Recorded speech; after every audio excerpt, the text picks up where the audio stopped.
Good afternoon to our Zoom and YouTube attendees. Yes, we're also live streaming in YouTube. We hope that you are all doing okay. Welcome to our second part of webinar entitled Cleaning the Air, Helping Businesses Navigate COVID-19. I am Erica Pua and I am your host for today. As we all know, enhanced community quarantine is implemented in entire Luzon. In lieu of this, the government ordered the move of deadlines and timelines for the submission of filings of documents, taxes, fees, and others during this ECQ period. GSMH law offices, in our interest to keep our clients abreast of the legal updates, sent legal memorandums on this with the attached pertinent BIR and SEC issuances. Further, our firm thought that there might be some other ways to keep you updated, hence this webinar. We would like to acknowledge the presence of our partners, Attorney Jose Hernandez, Attorney Rodolfo Santiago, Attorney Michael Mejia, and Attorney Alan Tan. May we now welcome Attorney Rodolfo Santiago to deliver his opening remarks. Attorney Santiago. Hello. Good afternoon. Good afternoon, everyone. Welcome to the third of our webinar series on COVID-19 related issuances of the Philippine government agencies.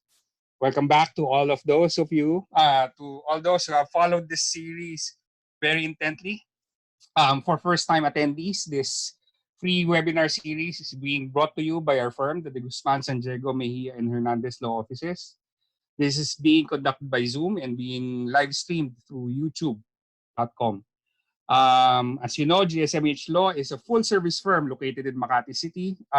We deliver a full spectrum of legal services. If you'd like more information about our firm, please visit us at www.gsmhlaw.com.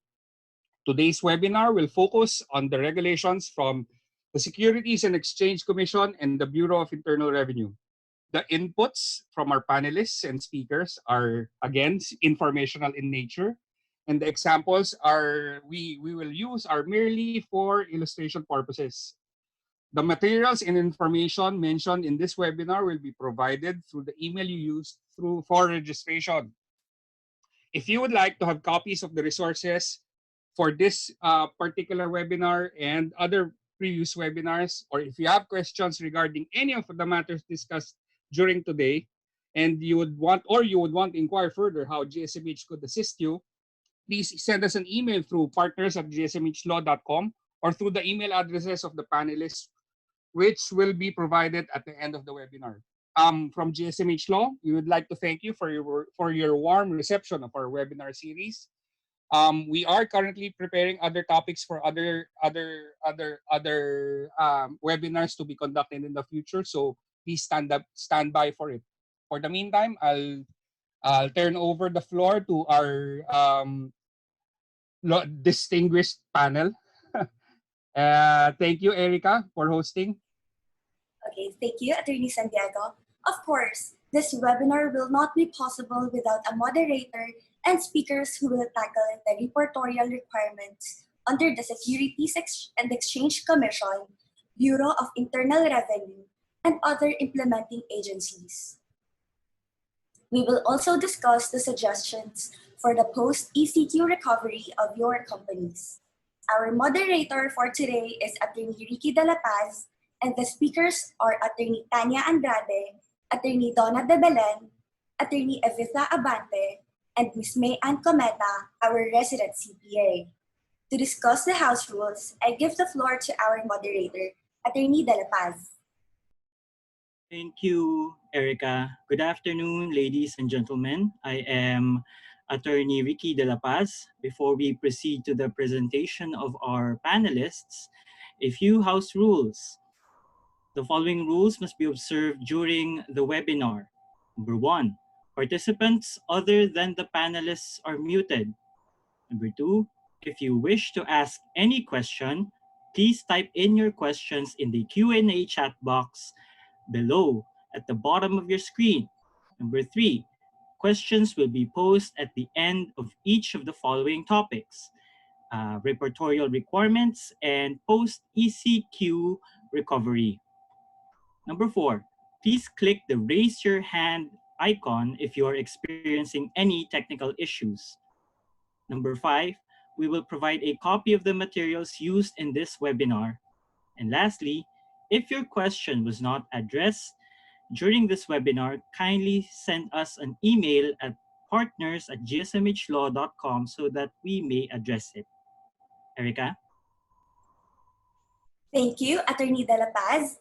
The first topic to be discussed is the reportorial requirements. Next slide, please. Thank you. So under the BSP, we will be discussing the submission of reports. Under the SEC, the filing deadlines, the general information sheet, the audited financial statements, the annual stockholders meeting, other forms of letters, and other services available such as online company registration and applications for amendment of articles of incorporation and or bylaws. Under BIR, we will be discussing the extension of filing and payment of taxes due, pay anywhere rule, deductibility of donations for COVID-19 from gross income, loan agreements which are exempted from the VSP, the tax amnesty on delinquencies, the filing and payment of 2019 income tax returns, the acceptance of payment of internal revenue taxes during the ECQ, and lastly, the issuance of temporary electronic copies of VAT certificates and VAT identification cards due to the continuing implementation of the ECQ. The second topic will be our first suggestions for the post-ECQ recovery. So without further ado, we will now start the discussion and give the floor to Attorney Evita Abante to discuss the repertorial requirements with the Bangko Sentral ng Pilipinas. Thank you, Erica, and good afternoon again to everyone. And I would like to reiterate what our attorney Santiago mentioned earlier, that for the returnees of this webinar, the viewers of this webinar, welcome back to the GSMH series. And for our first-time participants, welcome to the GSMH Law webinar series. So as you can see, the title of our webinar series is Clearing the Air. And the topics that we will discuss today is basically guidelines on how businesses will be helped to navigate this COVID-19 pandemic. Okay, so again, I would like to wish you, all of our participants, and the vital people in your lives that you are healthy and safe during this trying time. Okay. So my topic for this afternoon will be the repertorial requirements of the BSP and the relief granted to BSP supervised financial institutions. Okay, so let's start. In view of the implementation of the community quarantine amidst the COVID-19 pandemic, the BSP wishes to advise us, the public, that certain reports and the corresponding documents thereto required to be submitted to the BSP International Operations Department pursuant to the manual regulations of Foreign Exchange Transaction Manual as amended may be submitted electronically.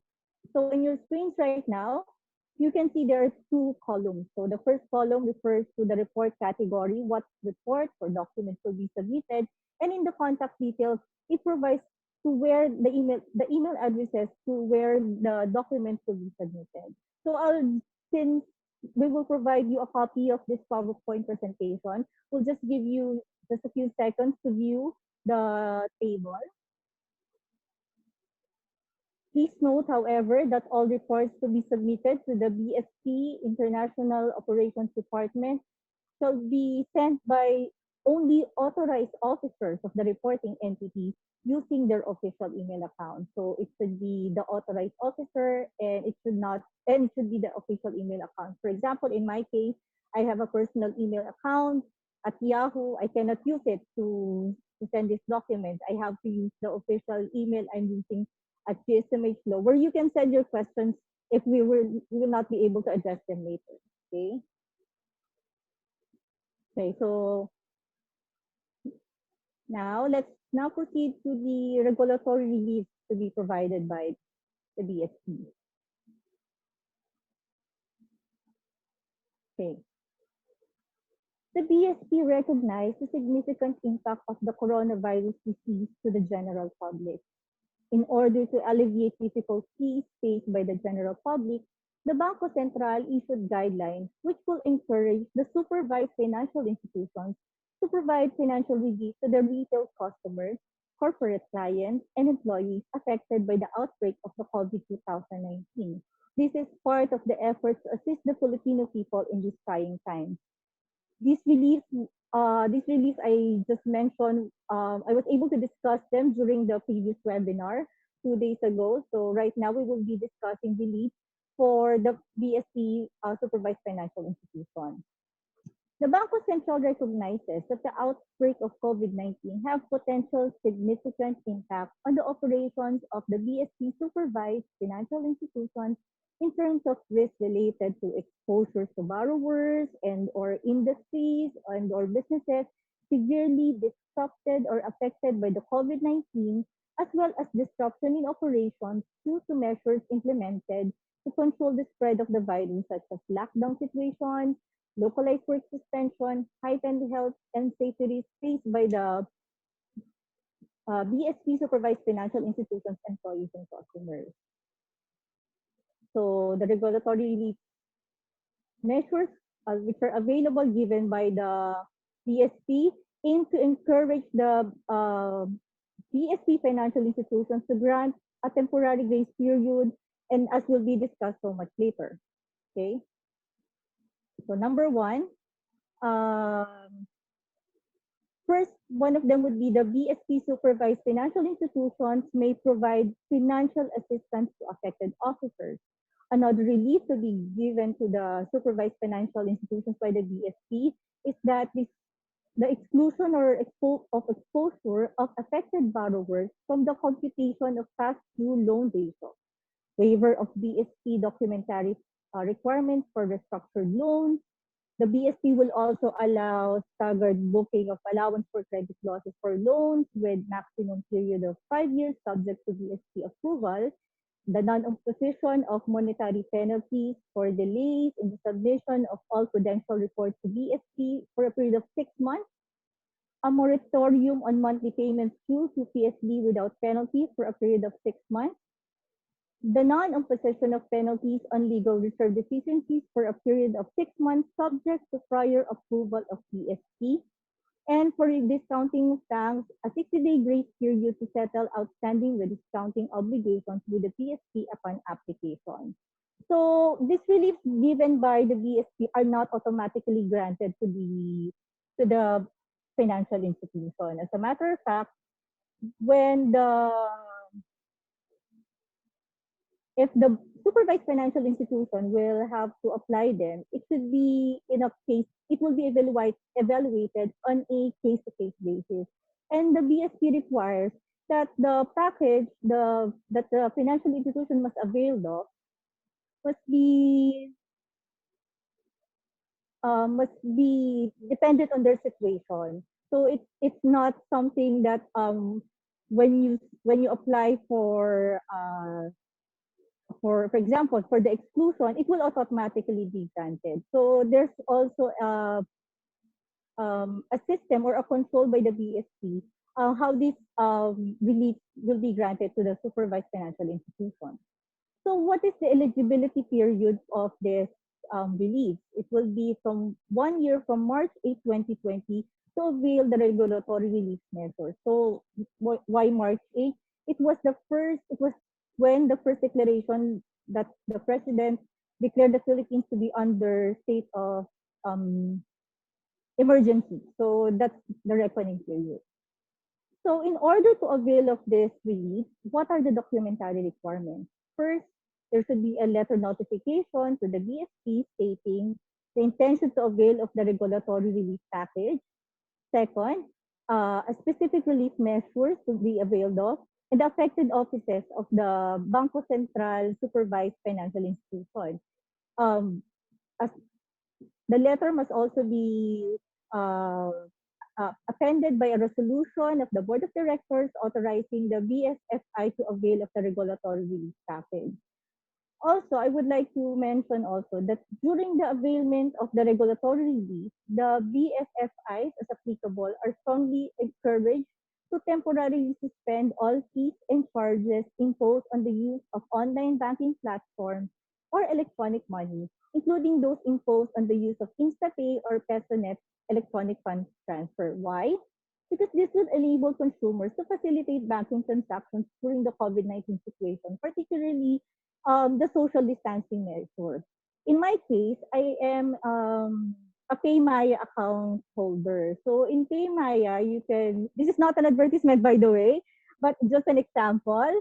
So in PayMaya, you can transfer, you can add money to your PayMaya account using Biobank. And in a way, you can also transfer to certain banks, certain amount of money. And I remembered I was notified that starting April 1, transfers to certain banks will be charged already. I'm not sure if it's 5 pesos or 50 pesos. But during this pandemic, I needed to transfer some accounts, to transfer some money to some of my to some accounts in order to give donations to my previous staff in my previous work. So I tried to use PayMaya, and fortunately, there's no charge given to me, even if it's already April. That's that's an example that I could give you. So again, I would like to emphasize that the reliefs I discussed right now are reliefs granted to the BSP supervised financial institutions and only, and not on the corporate, on the other corporations, which I already discussed last webinar. So thank you very much again for joining us today. So back to you, Erica. Thank you for the comprehensive discussion, Attorney Abante. Attendees, if you have any questions, please type them in the Q&A chat box. Let's now welcome our next speaker, Attorney Donna de Belen, to discuss the reportorial requirements to be filed with the SEC. Thank you, Erica. Good afternoon, everyone. I will be the one discussing the reportorial requirements with the Securities and Exchange Commission. As we all know, there are certain reports and other documentary requirements required to be filed during the enhanced community quarantine. As you can see on your screen, there is a table. In the first column, you will see the document required to be filed with the SEC. In the second column, you will see the alternative mode of filing. So if you wish to submit or to file the report during the ECQ, this is the mode of filing provided by the SEC. On the third column is the extended deadline. And in the fourth column is the guidelines or remarks provided by the SEC in filing the said reports and other documents. I will first discuss the reportorial requirements with respect to publicly listed companies. First is the annual report and or audited financial statements. The alternative mode of filing is through the PSE Edge electronic disclosure generation technology. And the extended deadline for those with purely domestic operations is June 30, 2020, and for those with domestic and foreign operations, June 30, 2020, or 60 days after the lifting of travel restrictions and other measures implemented to contain the COVID-19 pandemic, whichever comes later. However, the Markets and Securities Regulation Department may require the submission of the hard copies of the documents after the lifting of the enhanced community quarantine. So corporations are advised to prepare in printed copies or hard copies, whatever they may submit online for filing after the lifting of the ECQ. Also, the deadline for the filing of 2019 annual reports and or 2019 audited financial statements and applicable 2020 quarterly reports is extended for companies affected by the COVID-19 pandemic.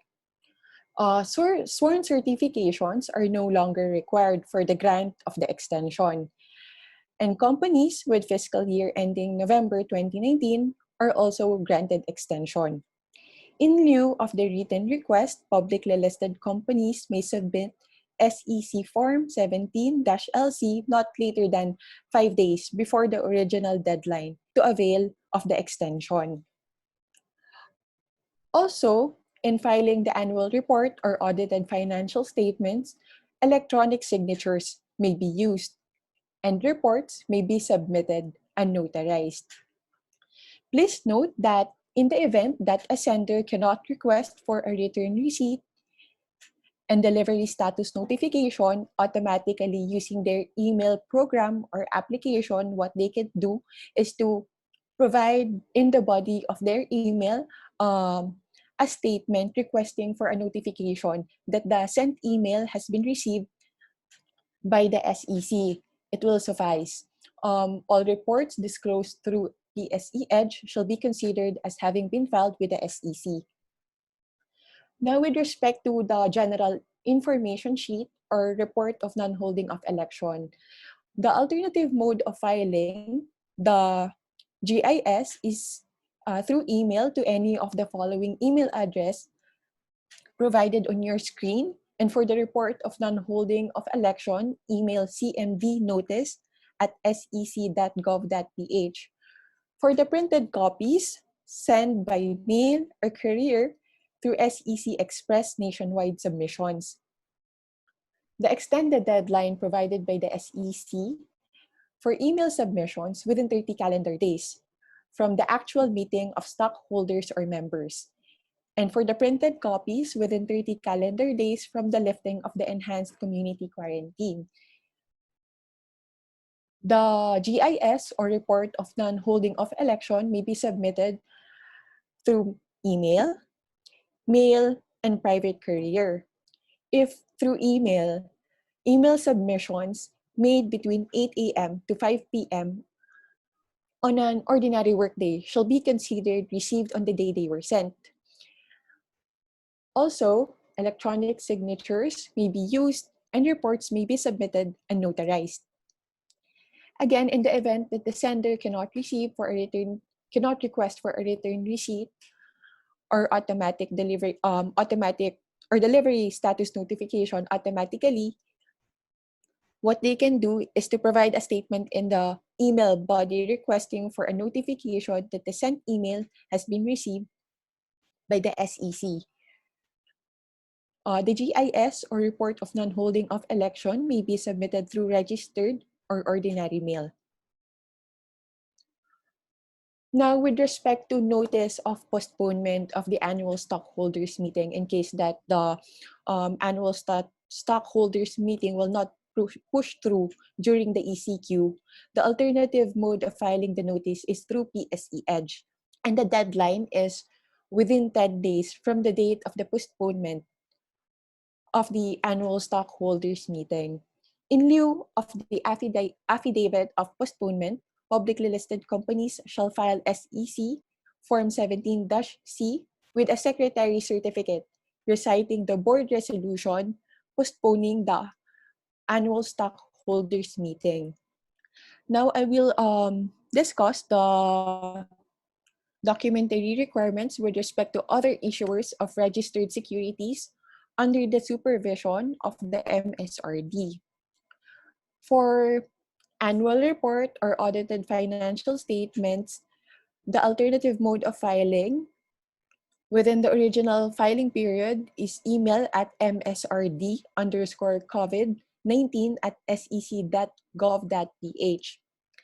The deadline For companies with purely domestic operations is June 30, 2020, and for those with domestic and foreign corporations is June 30, 2020, or 60 days after the lifting of the travel restrictions and other measures implemented to contain the COVID-19 pandemic, whichever comes later.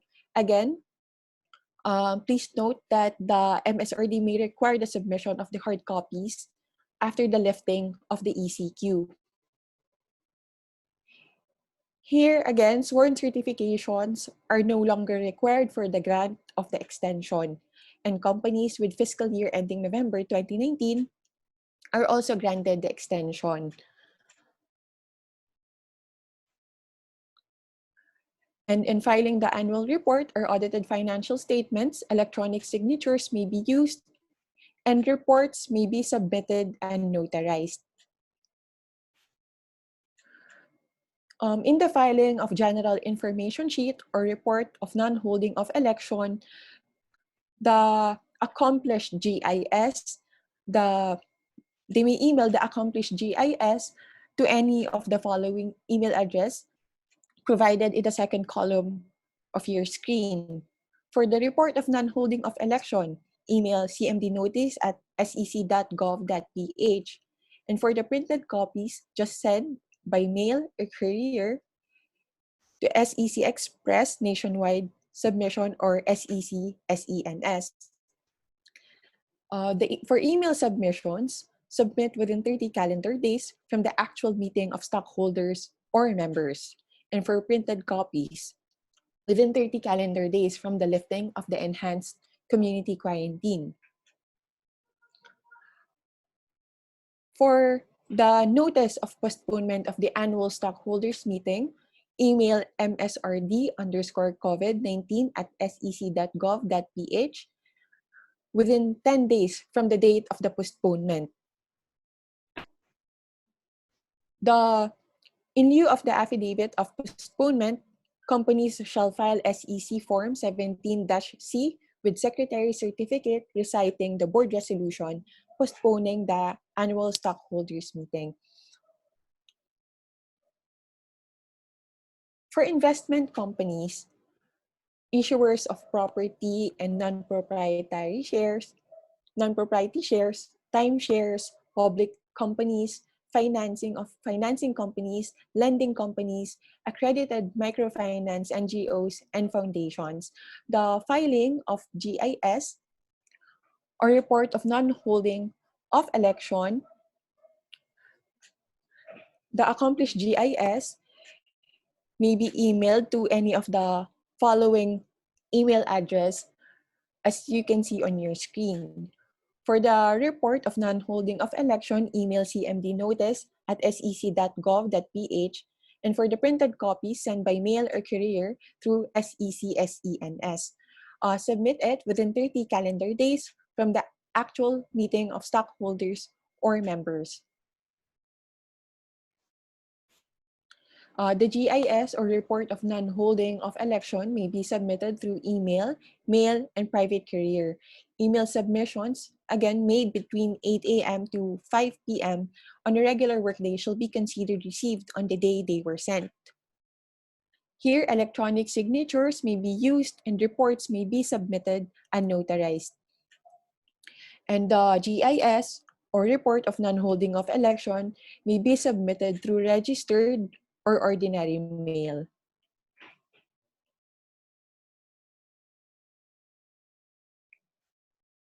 For all other corporations not mentioned, annual report or audited financial statement may be submitted within the original filing period at ermdfs1@sec.gov.ph and ermdfs2@sec.gov.ph. For the printed copies, send by mail or courier at SEC SENS. The deadline for the filing of annual report in AFS for those with purely domestic operations is June 30, 2020. And for those with domestic and foreign corporations, operations June 30, 2020, or 60 days after the lifting of travel restrictions and other measures implemented to contain the COVID-19 pandemic, whichever comes later. The SEC shall require the physical copies of submissions made through email once the state of public health emergency has been lifted.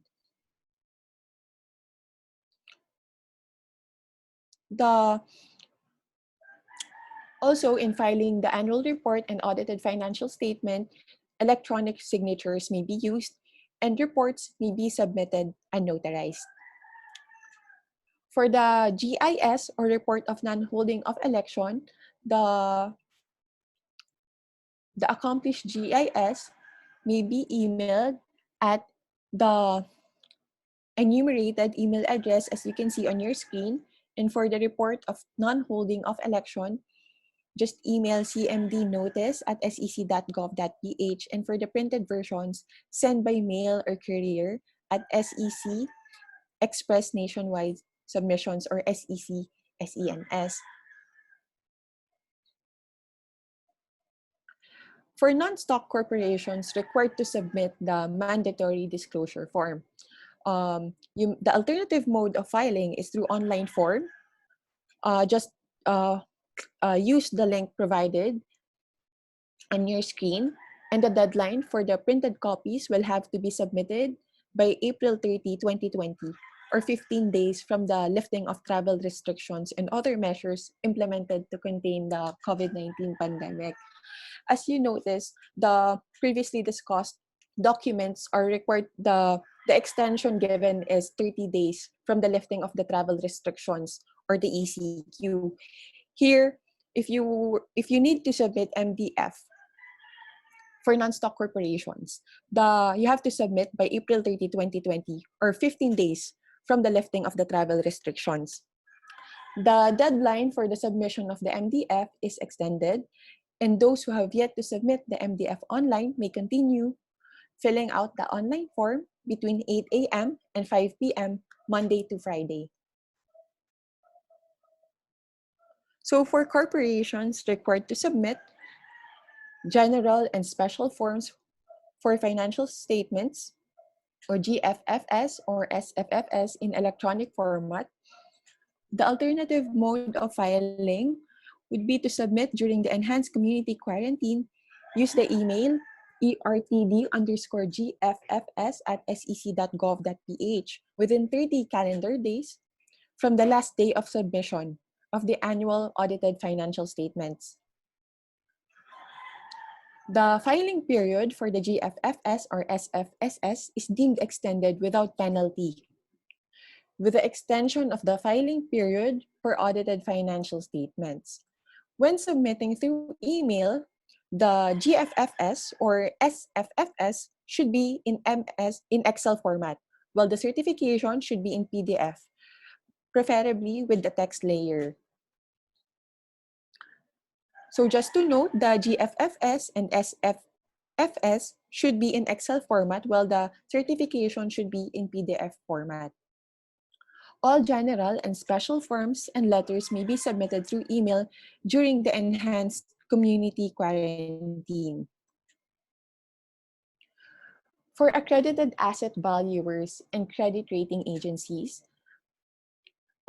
submitting annual report, they may submit on or before the original deadline of April 15, 2020 at secoga@sec.gov.ph. The deadline is June 30, 2020. So the deadline for the filing of 2019 annual reports of all SEC accredited asset valuers and credit rating agencies is extended until June 30, 2020.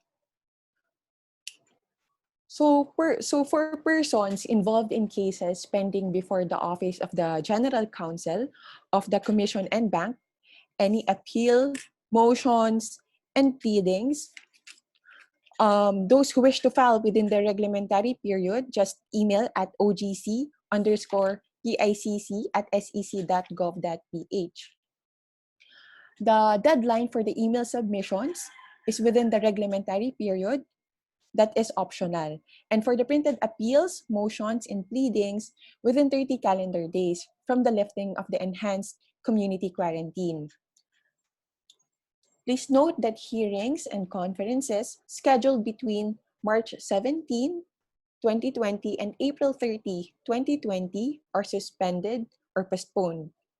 Any further extension of the quarantine shall automatically be included as part of the covered period.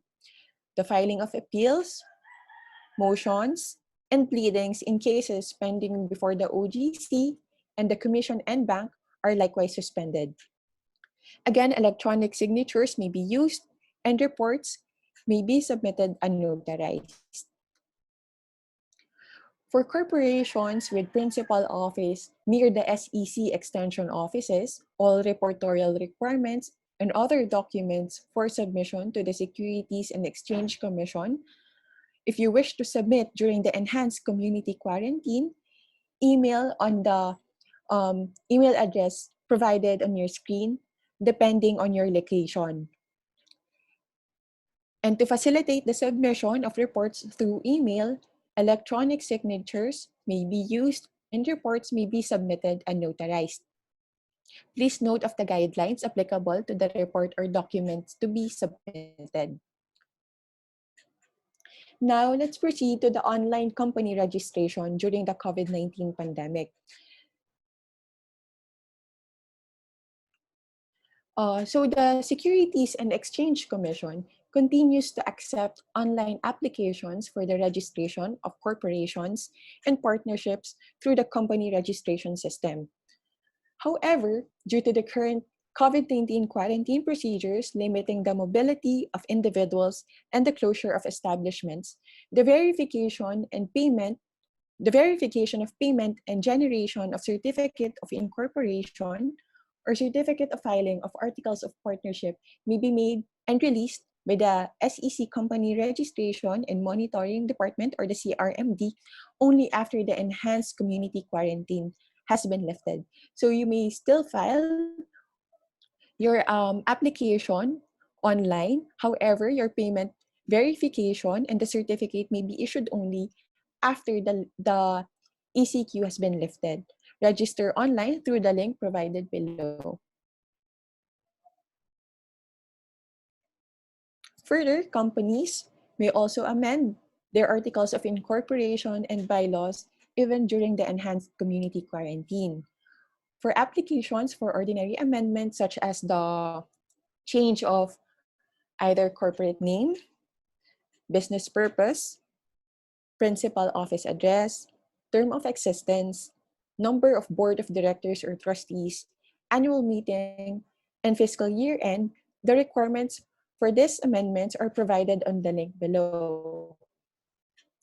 Once your requirements are complete, you may scan and upload copies of the complete requirements and send to the email address provided on your screen. For increase or decrease of capital stock and merger and consolidation, the requirements for such increase or decrease of capital stock and merger or consolidation is provided on the link appearing on your screen. Once the requirements are complete, you may scan and upload copies of the complete requirements and send to the email address provided on your screen. Please note that the correspondences of compliance or approval for payment of the monitoring and amendment applications shall be duly communicated through the email provided. The physical copy of the monitoring clearance or confirmation of payment and certificate of amendments or increase or decrease of capital shall be issued by the CRMD once the ECQ has been lifted.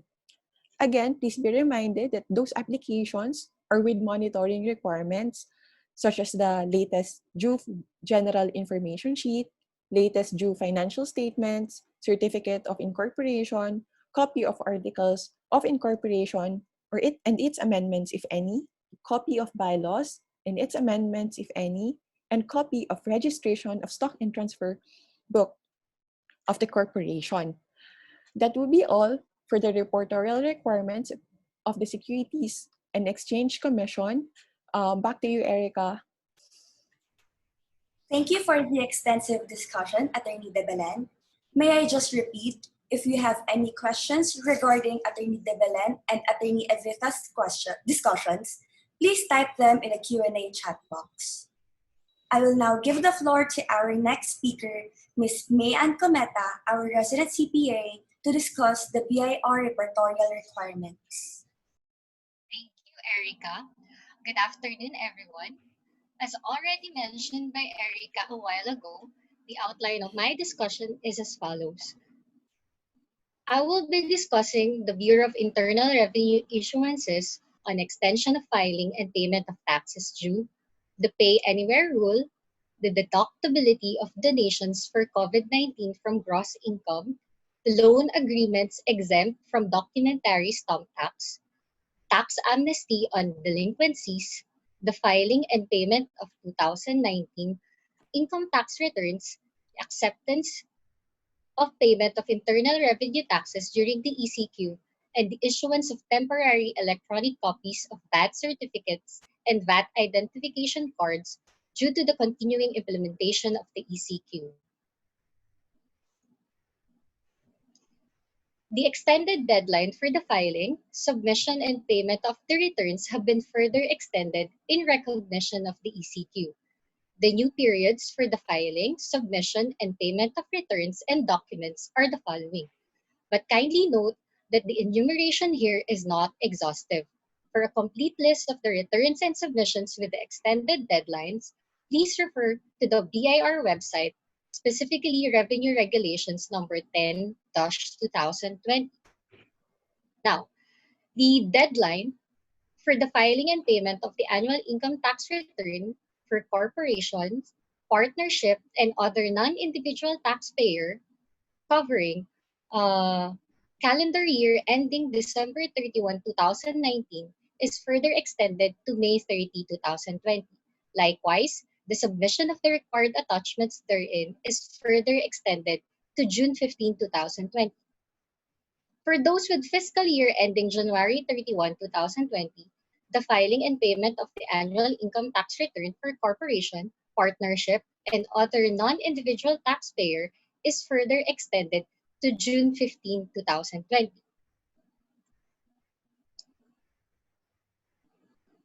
Next slide, please. Now, let's go to the extension of deadline for filing of VAT refund applications and the 90-day processing period. The filing of VAT refund application covering calendar quarter ending March 31, 2018 is further extended to May 15, 2020, or 30 days from the date of the lifting of the ECQ, whichever comes later. Now, for the filing of VAT refund application covering fiscal quarter ending April 30, 2018, the deadline is further extended to May 30, 2020, or 30 days from the date of the lifting of the ECQ, whichever comes later. The 90-day period of processing VAT refund claims that are currently being evaluated by the processing offices and for those that may be received from March 16, 2020 to April 14, 2020 is suspended. The counting of the number of processing days shall resume after the ECQ is lifted. Next slide, please. The filing for withholding tax remittance return for onerous transfer of real property other than capital asset and the capital gains tax return for onerous transfer of real property classified as capital asset and the capital gains tax return for onerous transfer of shares of stocks not created through the local stock exchange, as well as the donor's tax return and the estate tax return are all further extended for 30 days from the date of the lifting of the ECQ.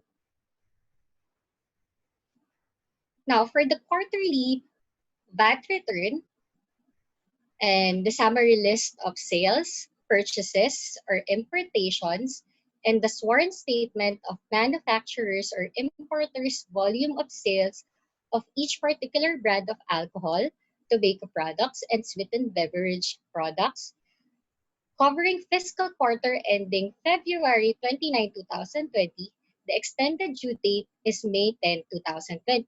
while for those covering calendar quarter ending March 31, 2020, the extended date is May 25, 2020.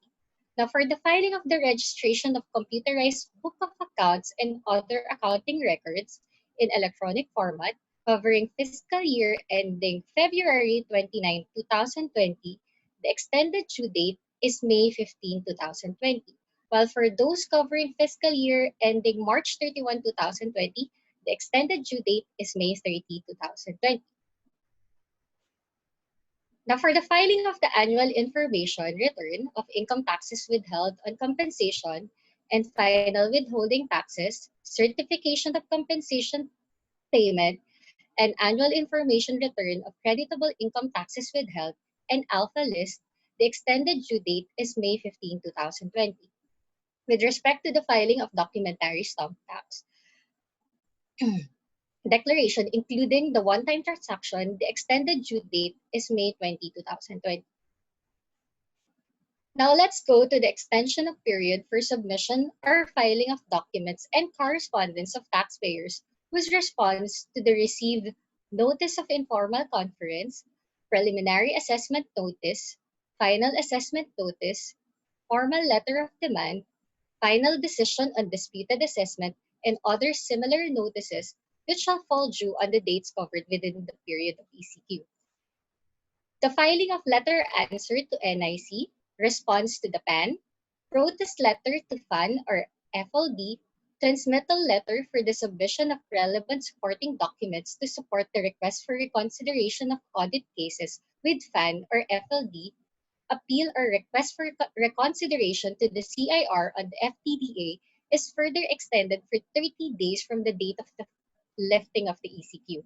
Again, it must be emphasized that the said extension shall only apply to taxpayers whose response to the received NIC, PAN, PAN, or FLD, FDDA, and other similar notices fall due on the dates covered within the period of ECQ. Now, with respect to the suspension of the statute of limitations in the assessment and collection of taxes, the period of suspension covers March 16, 2020 up until the lifting of the ECQ and 60 days thereafter. So the question here would be, what does this entail to the taxpayer? The running of the 3-year period assessment, the 5-year period for the collection, and the 10-year period for assessment and collection in case of some such as false, fraudulent, or omitted returns shall be suspended. Thus, the period where the BIR can assess and collect from the taxpayer shall be extended. Now, for the extension of the deadline for the filing of certificate of residence for tax treaty relief forms, which normally shall be done 30 days after the payment of the withholding taxes due on dividends, interest, and royalty income of non-resident based on applicable tax treaty, the filing for the final withholding tax on dividend, interest, and royalty for the month of February 2020 paid and remitted in March 2020, as well as for the month of March 2020 paid and remitted in April 2020 are further extended for 30 days from the date of the lifting of the ECQ. Now, for the extension for availment of tax amnesty on delinquencies, the period to avail of tax amnesty on delinquencies is further extended to June 8, 2020. Please note that the other reportorial requirements which were not mentioned, which deadlines or due dates fall within the enhanced community quarantine or ECQ period, filing or submission shall be extended for 30 calendar days from the lifting of the ECQ. Now, if the ECQ period will be further extended, the filing of returns and payment of the corresponding taxes due thereon and submission of reports and attachments falling within the enhanced extended period shall be extended by 30 calendar days from the lifting of the ECQ. Please note that these extensions will not result to the imposition of penalties to taxpayers. However, in the case of EFPS filers, if the EFPS computes penalties for late returns and payments, DIR advises that the taxpayer shall disregard the penalties and pay only the basic tax due provided. And provided that the payment shall be made on or before the extended deadline. And as a final note, while the deadlines are extended, DIR acknowledges that some taxpayers wish to file and pay taxes early but have not yet finalized their financial statements and or returns. However, they are concerned that doing so might result in the imposition of additional penalties or non-recovery of taxes paid. Thus, the BIR issued a revenue memorandum addressing these concerns. With this, taxpayer may file the returns and pay taxes due therein within the original deadline or prior to the extended deadline. But it must be given emphasis that the taxpayer can amend the tax returns filed within the original deadline or prior to the extended deadline without incurring penalties, even if such amendment will result in additional tax payment.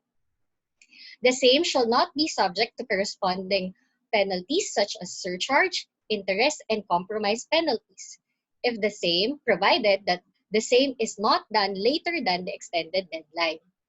Now, if ever the amendment shall result to overpayment of taxes, the taxpayer can opt to carry over the overpaid tax as credit against the tax due for the same tax type in the succeeding period's tax returns, aside from filing for claim for refund. Now, let's discuss the Pay Anywhere rule. As already mentioned by Attorney Abante during our last webinar, the Pay Anywhere rule provides that taxpayers may file and pay the corresponding taxes due thereon to any authorized agent bank nearest to the location of the taxpayer or any revenue collection officer under the Revenue District Office. Now, let's discuss the deductibility of donations for COVID-19 from gross income. So what are the donations covered by this? These are the cash donations of all critical or needed health care equipment or supplies, relief goods, and use of property, whether real or personal, such as shuttle service, use of lots or buildings. These donations are exempt from donor's tax and may be availed of as fully deductible expense against gross income of donor corporation or donor individuals for specific donations or gifts when given for the sole and exclusive purpose of combating COVID-19 during the state of national emergency if given to the following entities. First, the national government or entities created by any of its agencies, including public hospitals, which is not conducted for profit or to any political subdivision of the government, including fully owned government corporations. Please note that the full deductibility is allowed for this donation. It is allowed regardless of whether the donations are covered by the National Economic and Development Authority's Annual Priority Plan. Now, for those donations given to accredited non-stock, non-profit, educational, and or charitable, religious, cultural, or social welfare corporation, institution, foundation, non-government organization, trust, or philanthropic organization, and a research institution or organization, it should be noted that the mentioned donations to the national government and accredited non-stock, non-profit, educational, and or charitable religious organizations or institutions are already exempt from donor's tax according to Section 101 of the Tax Code as amended.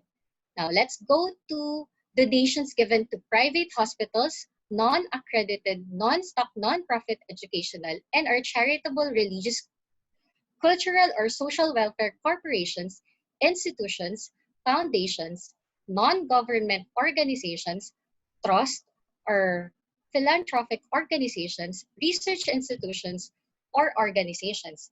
And lastly, local private corporation or international organization, institutions who partner to serve as conduit with accredited non-government organizations and or the national government or any entity created by any of its agencies, which is not conducted for profit or to any political subdivision of the government.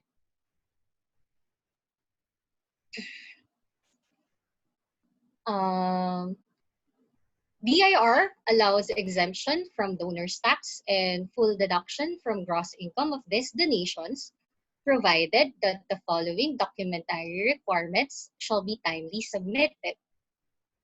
So donations made to the national government and its agencies, including public hospitals, must be supported by a deed of donation.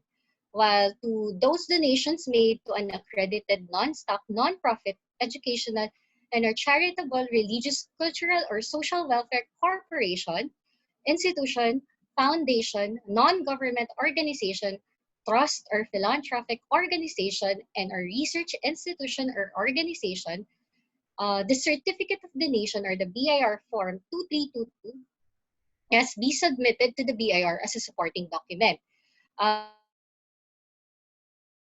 Please, as we all know, notice of donation must be filed in order for a donor engaged in business to avail of the tax exemption from donor's tax and to claim full deductibility against its gross income. But here, for donations for COVID-19, the notice of donation shall be dispensed with.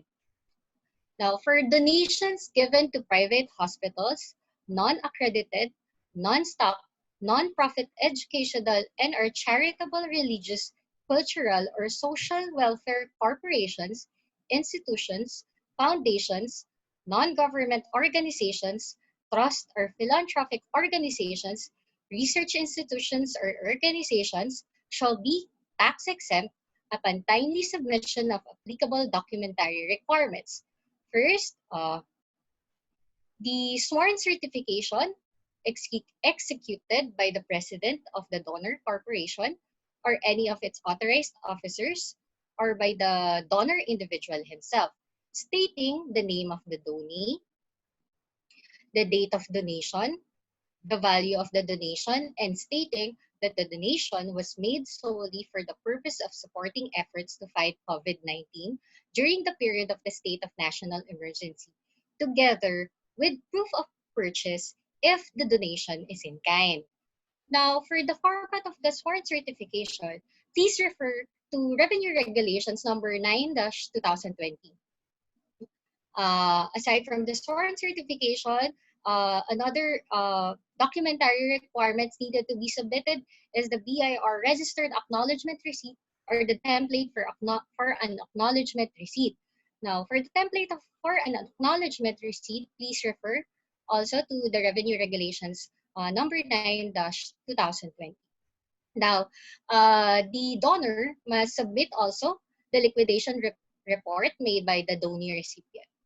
Now, lastly, for the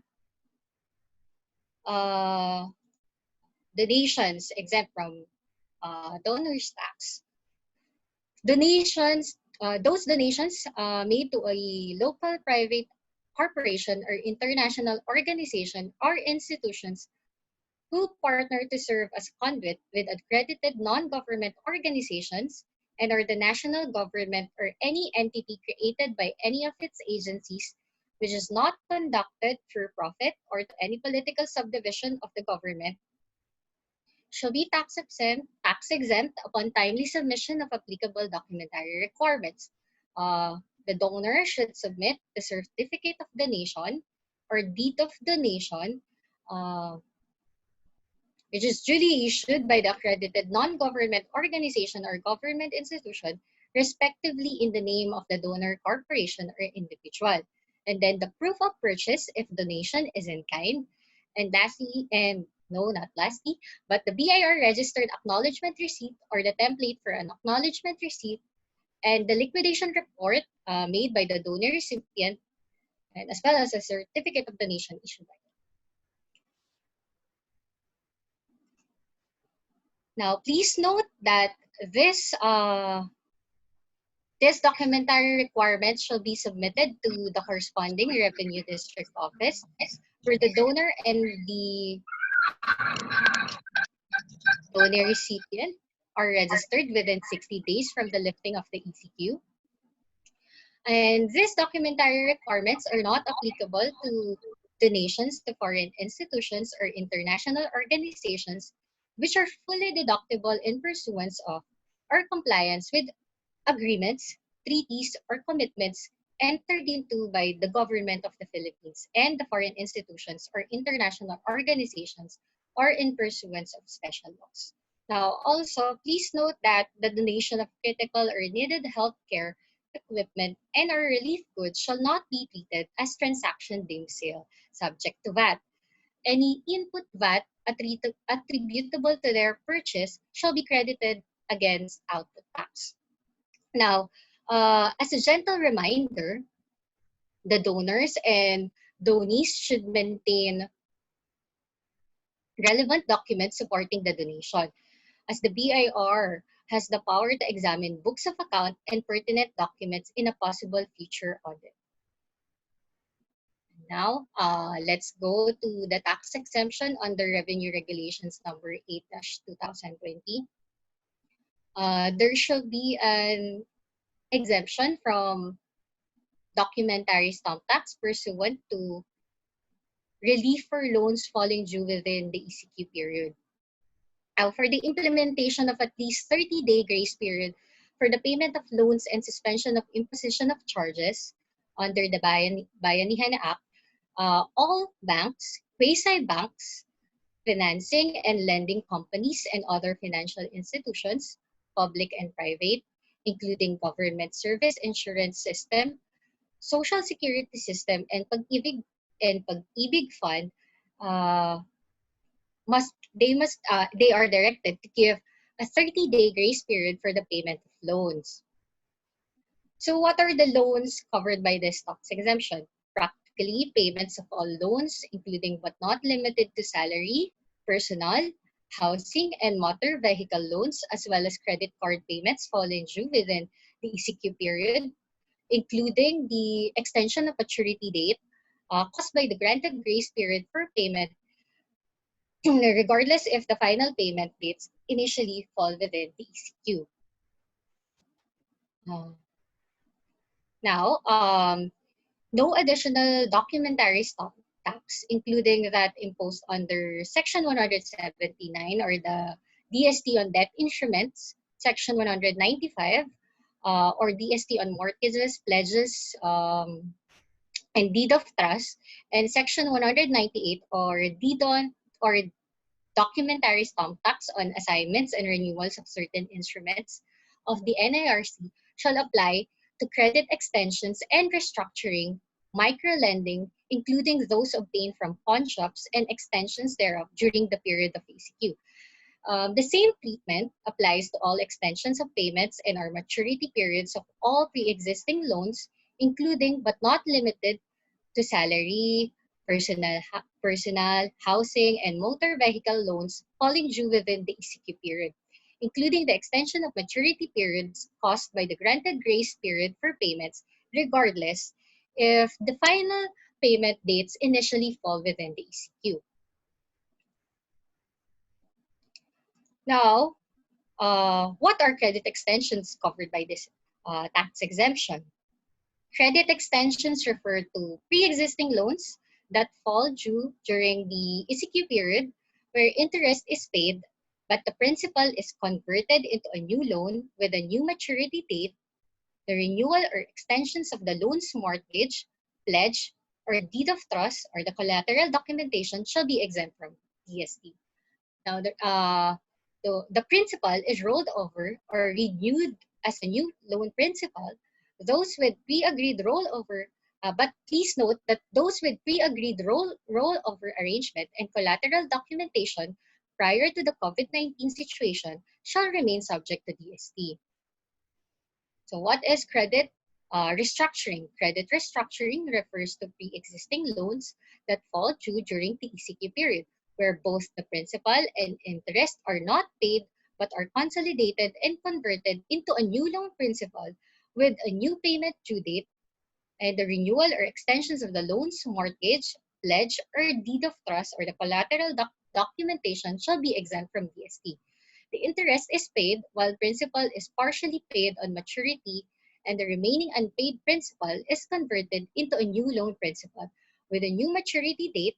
The renewal or extensions of the loan's mortgage, pledge, or deed of trust or the collateral documentation shall be likewise exempt from DST. However, it must be given emphasis that fresh loan availments, top up to existing loans, and new loan drawdowns during the ECQ, including its collateral documentation, remain subject to documentary stamp tax as applicable.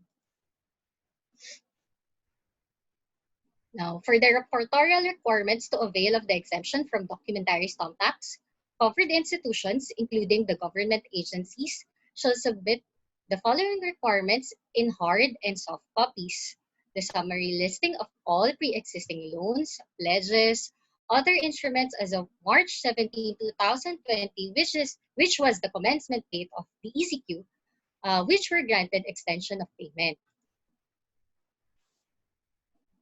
Now, please note that the format of the summary listing of pre-existing loans, pledges, and other instruments with granted extension of payment and or maturity periods is provided in Revenue Memorandum Circular Number 36-2020.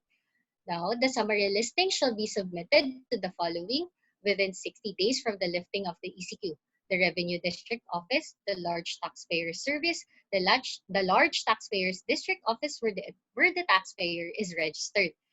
The hard copy of the above summary listing together with photocopies of the documents evidencing the credit extensions and credit restructuring shall be made under oath by a duly authorized officer or representative of the taxpayer.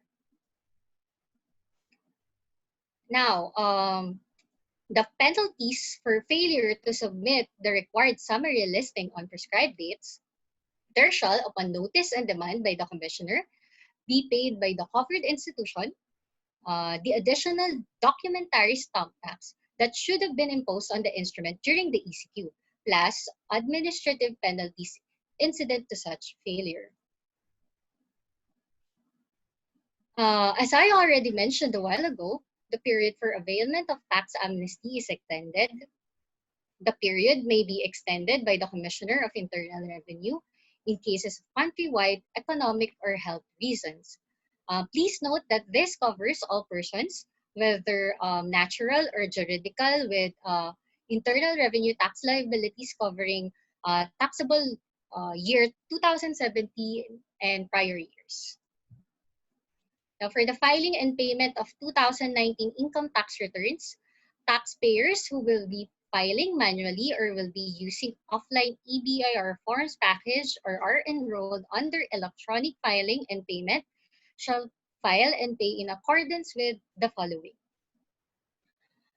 For individuals earning purely compensation whose income has been correctly withheld, the filing instruction is if the employee availed of the substituted filing, he does not need to file the return. Now, for taxpayers or filers other than those individuals earning purely compensation whose income tax has been properly withheld, there are 3 ways of filing the income tax returns, and these are through manual filing, filing through EBIR forms facility, and the electronic filing and payment system. Now, the filing instruction for this vary if the return is with tax due or payment. Please refer to the slide flashed on your screen for the specific filing instructions. Now, for the payment instructions, there are 2 modes of payment for manual and EBIR forms filers, either manual payment or through online payment. For manual payment, the options are over-the-counter payment through authorized agent banks or revenue collection officers in areas where there is no authorized agent banks, or through online payment using GCash, Paymaya, Union Bank, Development Bank of the Philippines, and Land Bank. For EFPS filers, through ePay in the EFPS facility. Now, for the acceptance of payment of internal revenue taxes during the ECQ, next slide, please.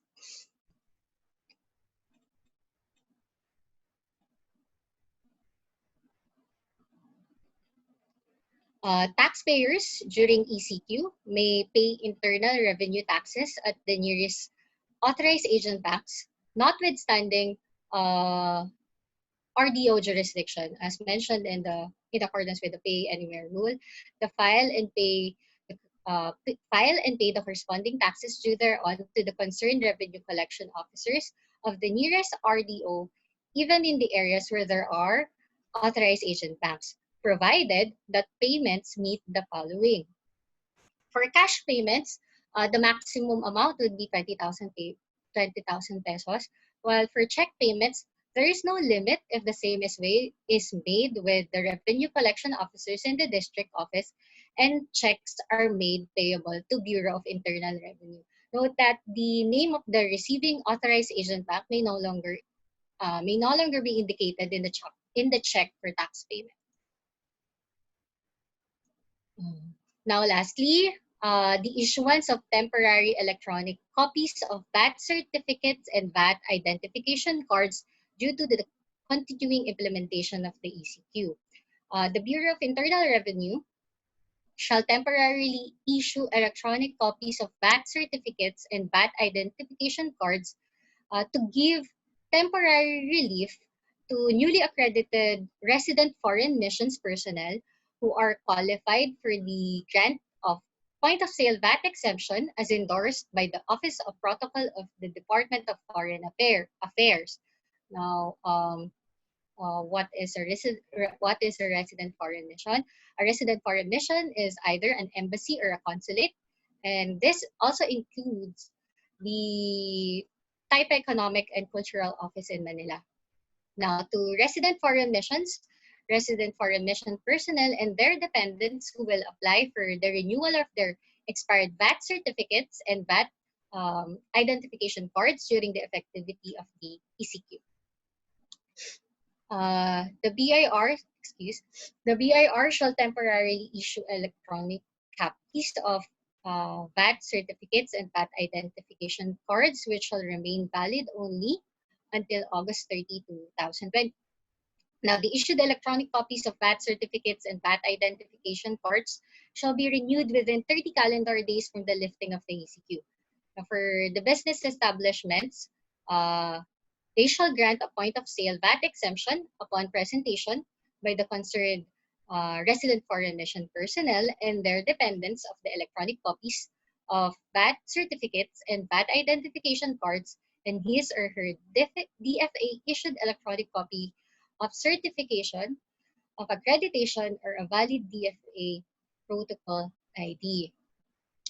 Now, for resident foreign missions, its duly authorized representative shall present, in addition to the VAT certificates issued to the resident foreign mission, his or her identification card and special power of attorney or authorization letter upon each purchase. Now, for non-compliant business establishments, they shall be subject to appropriate investigation and imposition of sanctions as may be warranted under the NARC, as amended, other applicable laws, rules, and regulations. That's all for my presentation. Thank you. Thank you for the in-depth discussion, Ms. Cometa. We are now open for the Q&A portion, which shall be moderated by Attorney De La Paz. Thank you, Erica. So now we will proceed to the question and answer portion of our webinar. We have listed your questions and we will ask our panelists for their answers and clarifications. We also acknowledge the presence of our law firm's partners who will from time to time also provide their insights. We reiterate that our panelists' answers are only for purposes of discussion and will not constitute professional legal advice. If you have more specific questions in relation to your particular circumstances, please send us a message at partners@gsmhlaw.com, and we are happy to assist you. So now let's go to the questions for our panelists. I have a question here. Is there an extension on filing the general information sheet? The attendee provided us a circumstance. The meeting is on the third week of March. The deadline to submit is on the third week of April, or 30 days after the annual meeting. So is there an extension on the filing of the general information sheet? Yes, there is an extension for the filing of the GIS, but the GIS must be filed within 30 days from the date of the actual meeting. In case that the meeting did not push through, what the company can do is to file a report of non-holding of election with the Securities and Exchange Commission. Thank you, All right. Ricky. All right. Thank you, So now Attorney to Deb. clarify, when will the new deadline be? So the deadline is April, third week of April. Because of the Uh, extension, when will the deadline be? um, the the deadline would be within 30 days from the date of the actual meeting, sir.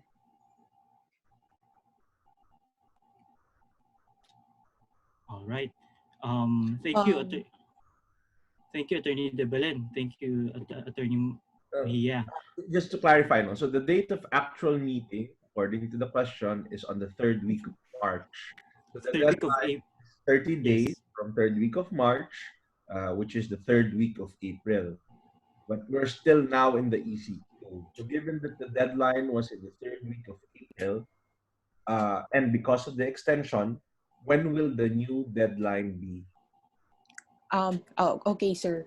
For the filing of the general information sheet, so if the meeting was conducted on April, um, on the third week of April, so the the GIS must be submitted through email within 30 calendar days from the date of the actual meeting of the stockholders or members.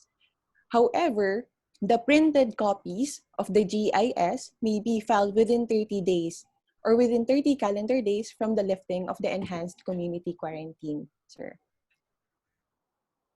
So the um, submit your GIS online within 30 calendar days from the date of the actual meeting.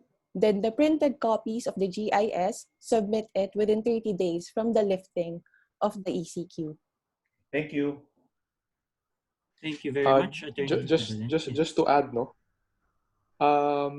the SEC has issued a memorandum circular regarding the holding of stockholders meetings during the lockdown. As a general rule, it's pretty obvious that that stockholders meetings cannot be held during this lockdown. So what we do for our clients, what we advise them is that they immediately file via email a notice of non-holding of the stockholders meeting. This is required by law, even in regular times. So even if this was not a pandemic, if a company does not hold a stockholders meeting, it is the revised corporation code requires that company to file a notice with the SEC. Now, given the situation we are in right now, the SEC has required that the notice of the non-holding of stockholders meeting indicate a date in which the new stockholders meeting should be held. So there is an assumption, there is a presumption that this date will be after the ECQ. Now, once the stockholder meeting is held after the ECQ, the general rules on the filing of the GIS will apply.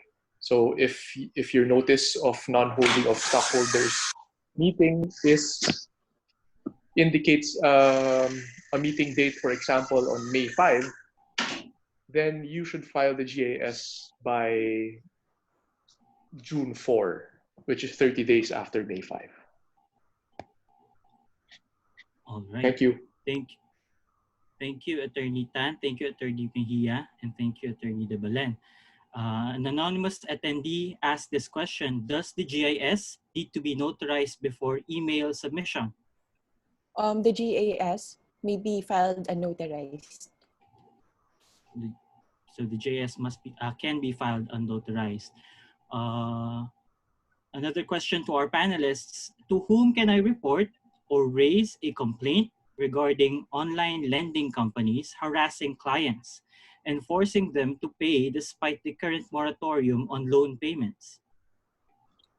In case online companies are harassing you to pay your loan, what you can do is to file a report or formal complaint with the Securities and Exchange Commission.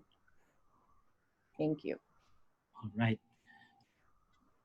Question here from an anonymous attendee. I applied online via CRS and have an order of payment. I do not have a bank account and will likely not be able to pay within the period provided by the Securities and Exchange Commission. Will my application expire? What is the best step to register my company? Yes, your application will expire. Online applications will expire within 30 days from submission. What you can do is to reapply again so that the period to pay will be extended. Thank you. Okay. An anonymous attendee asked, I am trying to register for OPC or one person corporation, but CRS does not provide OPC. How do I apply OPC with the SEC?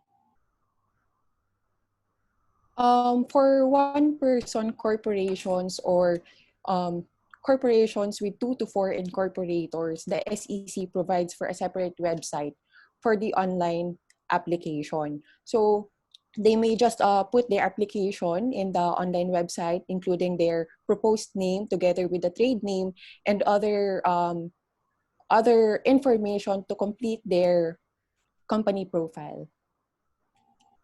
All right. Thank you, Attorney De Belen.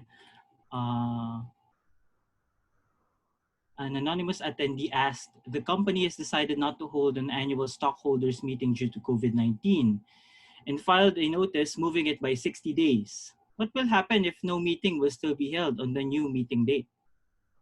The company may resolve to move the meeting to a later date.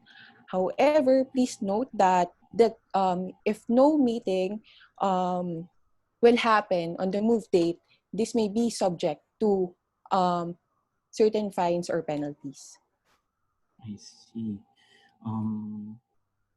Now, a question here, can lending companies avail of the regulatory relief offered by the Bangko Sentral ng Pilipinas? Wait, I'll start the video. Sorry for the technical difficulty. Hi, Ricky. So thank you for the question. Unfortunately, lending companies cannot avail of the relief I mentioned earlier by the BSP because lending companies are regulated by the Securities and Exchange Commission. However, we will check the SEC if they already updated their guidelines on how lending companies can have also their respective relief. And we'll just get the email of that anonymous attendee, hopefully, and then we'll get back to you on that. Thank you. All right, thank you, Attorney Abante. A question here regarding the BIR and the filing of taxes. Is the filing and payment of quarterly tax reports or forms for the first quarter also extended? Thank you for that question. Yes, the filing for the quarterly tax returns are likewise further extended, and for the complete list of the extended due dates, please refer to the Revenue Regulations 10-2020 in the BIR website. Thank you. Thank you, Ms. Cometa. There's a question here from Mr. June Mendoza of Masco. Is there a limit on the amount of donations that may be deducted from gross income? Thank you for that question, Sir Jun Mendoza. The revenue regulations did not provide a limit as to the amount of donation that can be fully deducted from the gross income of the donor. However, the revenue regulations provided the full deductibility of the donations provided there is timely submission of documentary requirements. Thank you. All right. There is a question here from Patty Reyes regarding donations made to non-accredited organizations, for example, the PGH Chaplaincy, which runs a feeding program for PGH frontliners and essential workers. Since they are not non-accredited for this purpose, will an acknowledgement receipt from them suffice?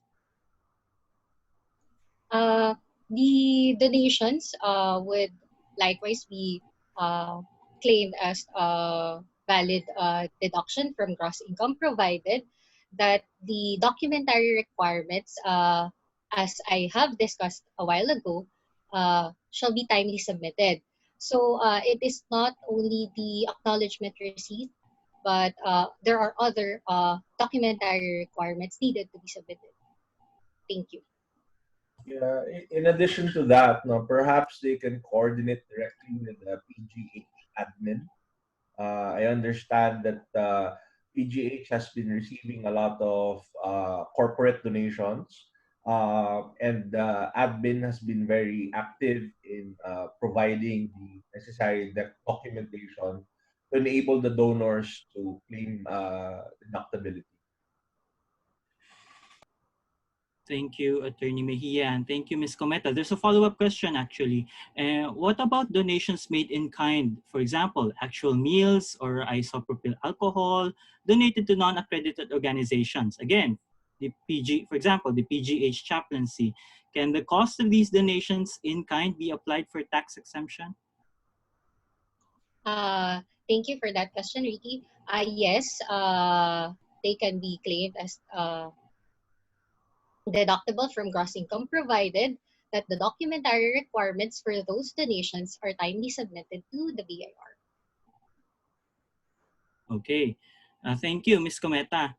Another question from Patty Reyes. On the possibility of tax amnesty deadline, which is currently on June 2021, being extended, will this cover taxes related to inheritance or extrajudicial settlement? Thank you for that question. To date, the BIR has not issued any guidelines extending the tax amnesty for estate tax. Now, please note, however, that the deadline to avail of estate tax amnesty is until June 14, 2021. Thank you. Okay. So a couple of questions also from an anonymous attendee. Our official receipts will expire within April. In case the ECQ will be extended, can we still continue using these receipts, assuming we need to issue receipts after its expiration? First, let me give emphasis that the question is not actually part of our of the outline of our discussion for BIR. However, let me briefly discuss uh, the filing of application for new authority to print for principal and supplementary receipt or invoices expiring within the period of the ECQ. Now, the deadline is extended until May 13, 2020, or for 30 calendar days after the lifting of the ECQ, if extended. Now, whichever comes later, without imposition of penalties to the taxpayers. Now, let me please also note that the use of expired principal and supplementary receipts or invoices that falls within the period of the ECQ shall be allowed, provided that the uh, taxpayer cannot apply for new ATP due to the ECQ, or the application has been filed and received by the BIR, but the accredited printer cannot deliver the receipts, invoices to the concerned taxpayer due to the ECQ. And the receipts, invoices shall be stamped emergency extension for use until May 13, 2020, or if the ECQ is further extended, the date shall be 30 calendar days after the last day of the ECQ. Now, I hope I answered your question. Thank you. Thank you very much, Ms. Cometa. A few more questions. A question here from Norman. What about banks that stop companies from drawing down on existing loan lines?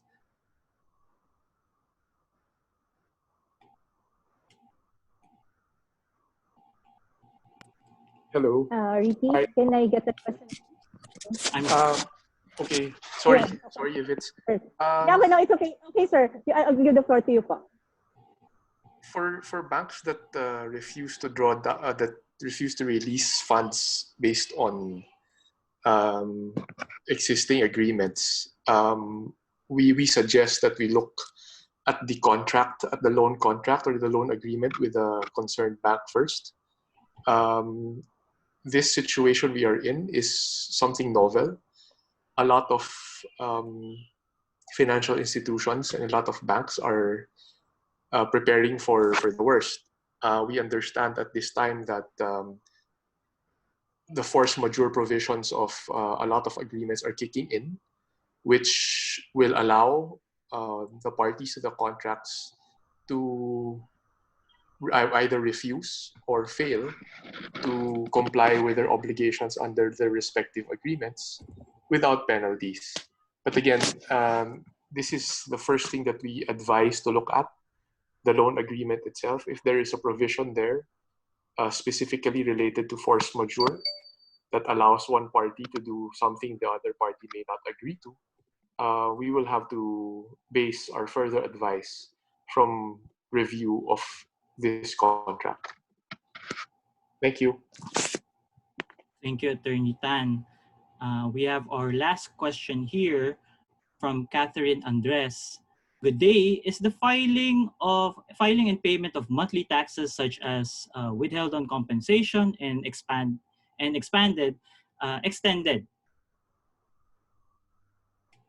you for that question, Ricky. The complete list for the extended due dates of the filing of different returns uh, is provided in the Revenue Regulations 10-2020. And so you can refer to that. Thank you. All right. Thank you to our panelists. Now, if you at this point, we will address your other questions at the end of the post ECQ recovery suggestions portion. So, Erica? Thank you, Attorney De La Paz. Moving on, we have Attorney Mejia to discuss general outlook and some suggestions for post-ECQ recovery. Attorney Mejia. Hi. There. Hi, I'm Migs Mejia. I'll be giving some practical legal tips on business recovery. My experience doesn't come up from being an economist or being a banker, but just from practical legal experience, with previous engagements. We have assisted a lot of clients during the aftermath of the Asian financial crisis. And as you would know, when companies or when people are in trouble, they usually go to lawyers. So this is where we draw our experience. So to be practical, so practical legal tips on business recovery. The first step is what to do. What do we do? We have to survive. Before we even talk about recovery, we have to talk about survival. So how long should we plan for survival? I mean, how long should the survival mode be? Ideally, it's 1 year. Why 1 year? Well, if you can do it sooner, I mean, if you can end your survival mode sooner, then that's good for you. But in general, we've noticed a downturn in economic activity since last year.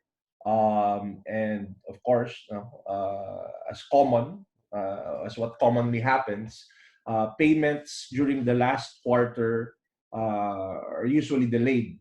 So starting November or December, most of the clients don't pay anymore, and then they pay during the first quarter of the following year. Unfortunately, for the first quarter, within the first quarter of this year, we had COVID and we had the ECQ. So what's the general mindset? The general mindset should be, number one, to generate cash flow. Number two is to manage the expenses, either by reduction or by knowing when to pay, by scheduling your payments. The strategies on implementing the general mindset will differ based on the businesses. But here are some commonalities. One is be aware of the incentives and reliefs granted by law. So recently we've received queries regarding, for example, the payments of utilities. This has been extended 30 days from the end of the extended ECQ. So if you want to conserve cash, you don't need to pay now, even if Meralco sends you a letter. Same with credit cards, and same with rent. Number two, be compliant. I think the value of being compliant is demonstrated now. Only compliant businesses can usually avail of the business incentives and reliefs. So during the camp, when the Dole camp was made available, we know of some employers who were not able to avail because they haven't properly registered their employees with the BIR, with the SSS, with the Pag-ibig, and the PhilHealth. And availing of the camp will only expose them to potential liability. And now with the SSS assistance, even if your company has a TIN, the SSS is requiring employer registration. So if the employers haven't been remitting, they won't be able to avail of the business incentives and the relief. So that's just the tip of the iceberg of the problems. If the employees who experience hardships now are unable to avail of the assistance being provided by the government, then you can imagine that they will only harbor resentment and possibly after the ECQ file complaints with either the SSS, the Pag-ibig, the PhilHealth, or even the BIR. So let me briefly share with you some strategies. For example, for labor options.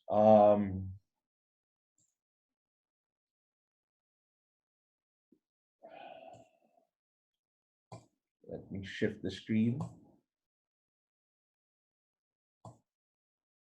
For labor options, in general, there are so many different ways of implementing alternate emergency or alternate labor policies. One is redeployment. So, for example, this would apply to restaurants. If you have waiters, and since there's no dine-in for the restaurants now, you have the option of redeploying them as, for example, delivery people. So if your restaurant continues to operate and is selling takeout or selling online, then you can redeploy your waiters to do something else. Compressed work week. This is not limited to during the ECQ period, but this can be implemented even after the ECQ period. There are different options for compressed work week. One would involve, for example, a waiver of overtime pay, or another option would be simply to just shorten the work week and not pay for the additional day. Bonus cuts. In general, you may do bonus cuts if the bonuses are not those mandated by law, like the 13th month pay. You have the option not to give them. But this won't apply to bonus cuts that are guaranteed. Much later, I'll talk about about the suggested method of how to deal with that. Then there's the reduced hours of work or shorter work week or rotation. So an example is instead of having them work for 8 hours, you can require them to work only for 4 hours and then just pay for 4 hours of work. And then there's the temporary retrenchment or layoff. No? So we've heard a lot of employers immediately wanting to avail of retrenchment. But retrenchment is one of the hardest authorized causes to comply with. No? So before you consider retrenchment, there's so many things that you have to comply with. No? You have to show losses, you have to show that the losses are substantial, and that you implemented other measures other than removing employees.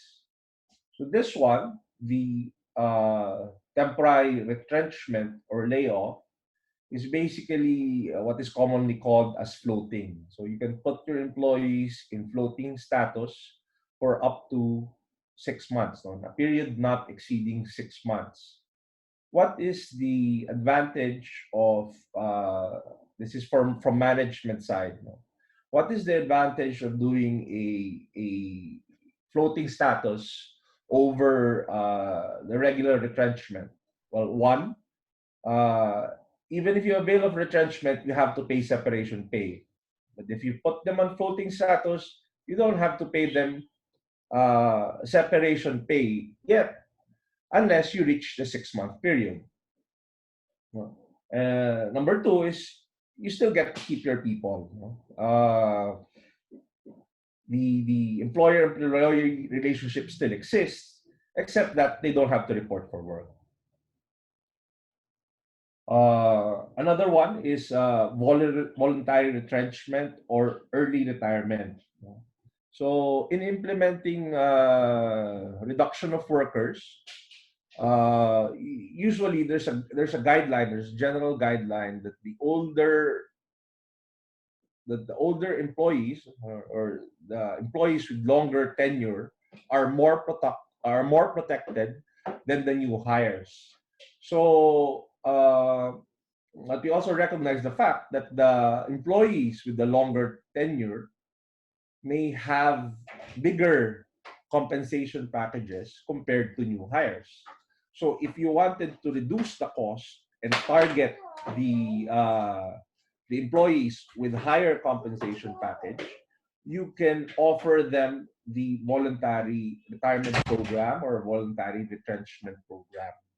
The catch is you have to offer something higher than what they're entitled to by law. So, for example, if it's a half month for every year of service, perhaps you can offer 1 month. Or if it's 1 month, perhaps you can offer 1.5 months.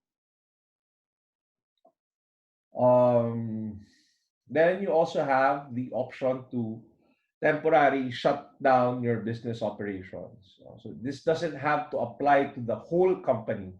It can apply to a department or a section or certain positions. It may fall under redundancy or it may fall under temporary closure. Remember, when it's a temporary closure, temporary retrenchment, the period is 6 months. If it exceeds 6 months, then you have to pay separation pay. If it doesn't exceed 6 months, then you're good.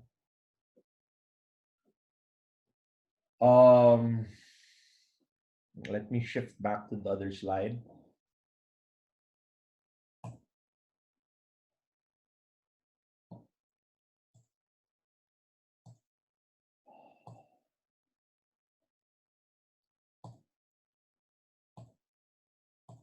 So those are the labor options, no?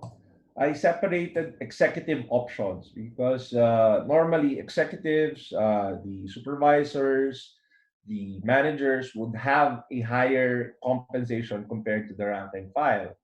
Now, we have that, and then we have the provision in the labor code which prohibits the diminution of benefits. No? So how do you address that, given that there is limited funds or you want to reallocate the funds for other purposes, and at the same time not violate the non-diminution of benefits? One option that's being implemented by some companies is a partial payment of the salary packages of their executives, and then the portion not paid is considered a debt by their employer or a receivable from their employer. So, for example, if your compensation package of an executive is like 200,000, it would be feasible to do a 100,000 payment, and then the balance of the 100,000 can be covered by a promissory note, and just make sure to cover it with the payment of the DST. Third is dealing with tax audits. No? So the government, as you know, has been shelling out a lot of money.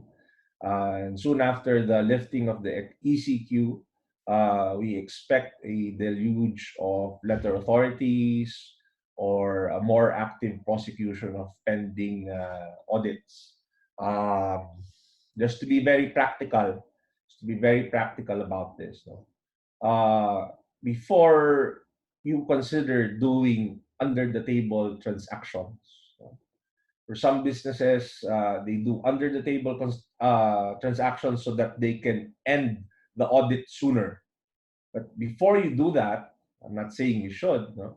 But before you do that, you should assess the risks first. No? You should assess the merits of your position, and you should assess the merits of the assessment against you. The downside with doing the under the table is that it might end the current audit, but it might encourage the tax examiners to audit you for the following years, since they know that you are open to that kind of option. Okay. For collections, again, this is double side. There are two different sides to this coin. No? The creditors would want to collect faster, and the debtors would likely need more time. So for this, you need to assess your risks, your assets, and your accountabilities. No? For the creditors, no? If you want a cash flow, other lawyers would probably suggest that you do small claims or you file cases in court. But a more practical approach to lessen your legal fees, to minimize your legal fees, would be probably to offer discounts for upfront payments. So instead of spending it on legal expenses, you can just give that discount in order to encourage or to incentivize your debtor to paying. No? For debtors, you should assess your risk, assess your assets and accountabilities. Instead of dodging your creditors, keep the line open, line of communication open. You can propose restructuring, or you can propose to amortize the debt. You can also avail of credit facilities. So most of the commercial bank, we understand it.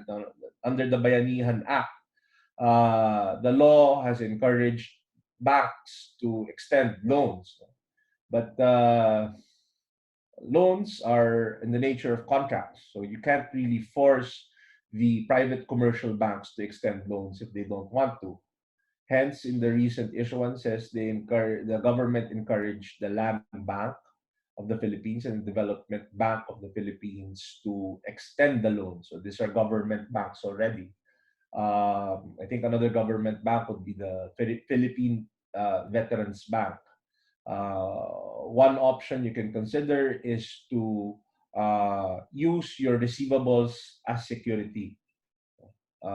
If you have receivables from reputable corporations, we've heard of arrangements, or we can help you with arrangements where you can avail of credit and use your receivables as security.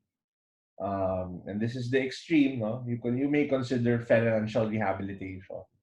So this is usually a last-ditch effort. No? Financial rehabilitation happens when you have enough receivables or have enough assets, but you cannot meet your obligations as they fall due.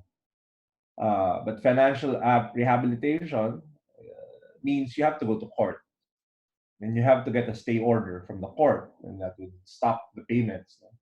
But you also have to have a viable rehabilitation plan. For family-centric business, I think now is the time to fast track your estate planning and the creation of a family constitution, of a business constitution. Uh, Estate planning, if there are certain assets that are still in the name of the patriarch or the matriarch who are of advanced age or who may be high risk to COVID, you should assess, try to find out how much estate taxes you need to pay, so that and you have to check your banks to make sure that they're not the sole signatories. That way, you can access the funds, or you can sell the assets and make it easier to settle the estate. The creation of a business constitution, on the other hand, is a recognition that not all the members of the family know how to handle a business. Um, and I think during the quarantine, this is the perfect time to talk about it. Uh, those family members who know how to handle the business can enter into key roles in the family business. Those that can't, those who don't have the skill or the talent or the aptitude, uh, perhaps they can just have shares and receive dividends from a corporation without participating in the management. So in the business constitution or in family constitution, we can help you back this also. For other businesses, you have to identify your key personnel. There have been some businesses now from among our clients who have experienced deaths in their key personnel, and I mean, realistically, this would have an impact on the business, especially those who have been in companies for 20 years, 30 years, and they know the business. But if something happens to them, it will definitely have an impact on the viability of the business or in the processes. So you may consider getting key man insurance at this point. Um, for manufacturing or packaging facilities, I mean, just plan ahead. I don't think this will be the only time that there will be a quarantine. To be able to operate for manufacturing and packaging facilities, perhaps you could provide housing facilities within your compounds. That way, in case another quarantine is declared, you'll have the option of continuing to operate.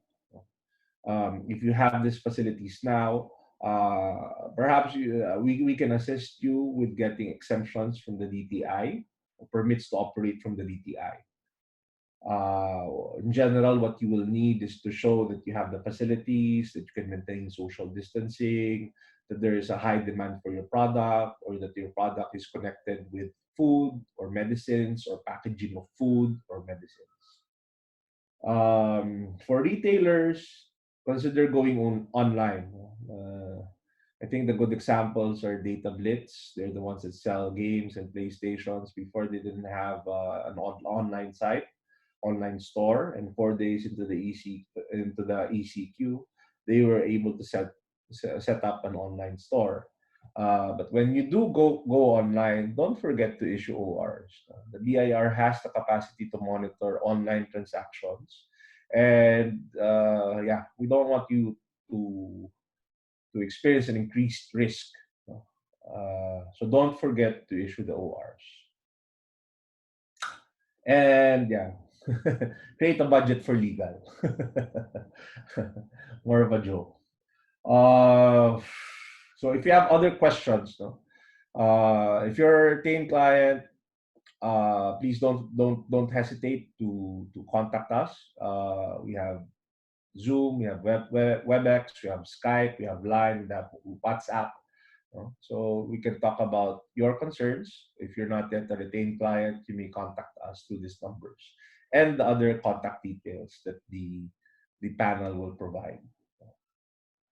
So that's it for me. Thank you very much, Attorney Mejia. Attendees, if you have questions, please type them in the Q&A chat box. Attorney Mejia will answer your questions later in our Q&A portion. The next speaker is Attorney Andrade. She will continue to discuss our firm's suggestions on post-ECQ recovery.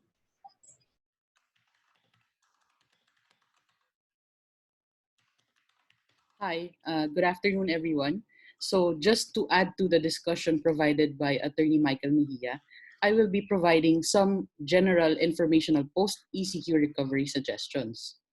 So before starting with the suggestions, I would like to provide the report, World Economic Outlook report, provided by the International Monetary Fund.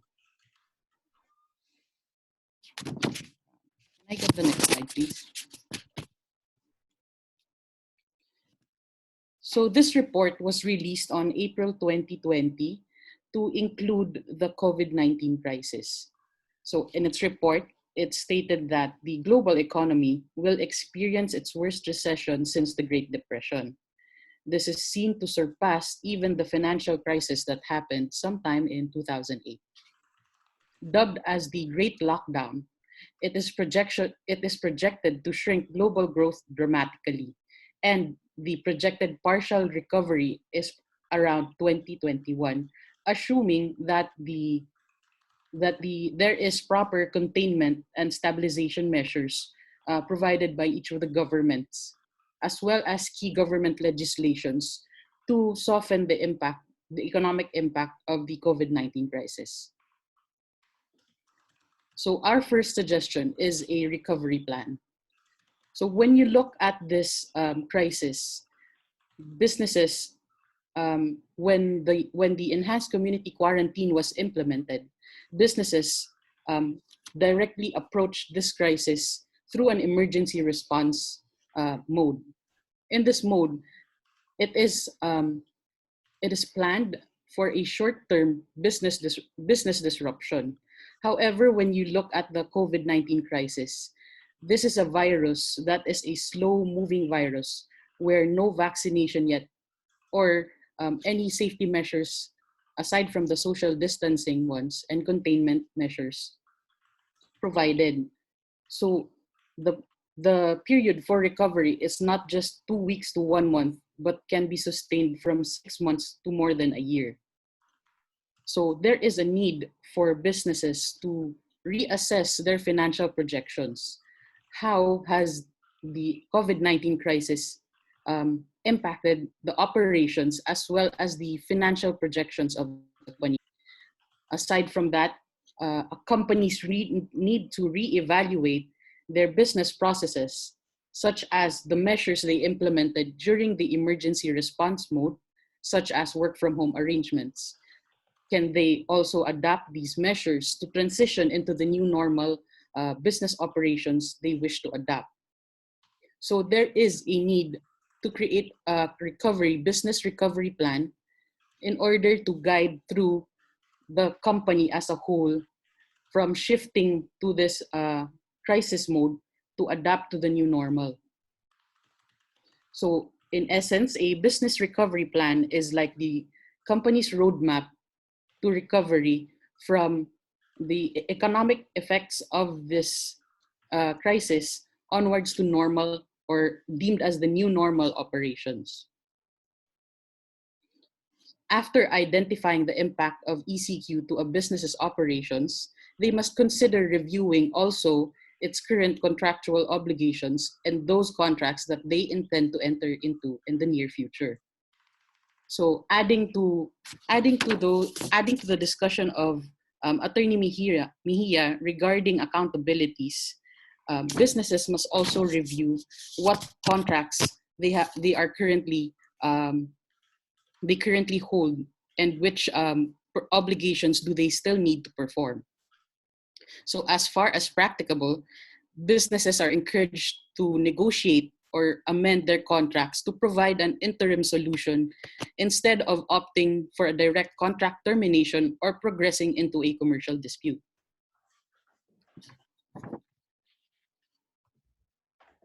So based on Attorney Mejia's discussion, a way of managing your accountabilities is also reviewing the current contracts that you already have. So this lockdown has also made it impossible or difficult to perform certain contractual obligations. But here I will provide you with certain legal principles that may provide relief or release a business from the performance of its obligation. We have fortuitous event. So what is a fortuitous event? A fortuitous event is an event which could not be foreseen or which, though foreseen, is inevitable. It usually refers to natural occurrences such as floods or typhoons, or an act of man such as riots, strikes, or wars. Under this legal principle, a person cannot be held in default or in breach of its obligation if the performance of their obligation was hindered by a fortuitous event. Please note that the law provides for specific circumstances that must be present, and the person obliged to perform the obligation must be able to show that there was no participation on his part that would cause the non-performance of the obligation. Next, we have the legal or physical impossibility to perform obligations. So when we say legal impossibility, it's occasioned upon an act prohibited by law or prevented by law. Like a good example would be the Bayanihan to Heal as one act, where the law ordered the closure of private establishments in order to contain the virus. In this case, private establishments who were not classified as essential services cannot operate and therefore cannot perform the obligations under their current contracts. For physical impossibility, this is where an act can no longer be accomplished by reason of its nature. So please note that the legal or physical impossibility to perform obligations does not apply to obligations to give, such as the payment of deferred rent or the delivery of generic objects such as sacks of rice. The next legal principle is the loss or destruction of the thing. As it speaks for itself, when a person is obligated to deliver a specific thing, the obligation may be extinguished if it is lost or destroyed.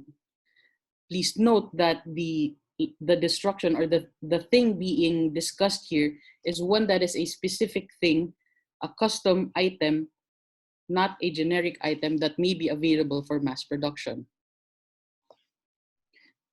And these three principles are those that may guide you in reviewing your contractual obligations. For our last suggestion, we have the suspension of payment. So just a brief overview, the suspension of payment is a legal device provided under the Financial Rehabilitation and Insolvency Act. So this is a legal device that allows an individual person or corporation who sees ballooning liabilities but has enough assets but cannot pay the said liabilities when they fall due. So in this case, the said insolvent debtor may ask for court assistance in temporarily suspending the payments as they fall due and allow the insolvent debtor to slowly pay them based on the agreement reached upon with the creditors.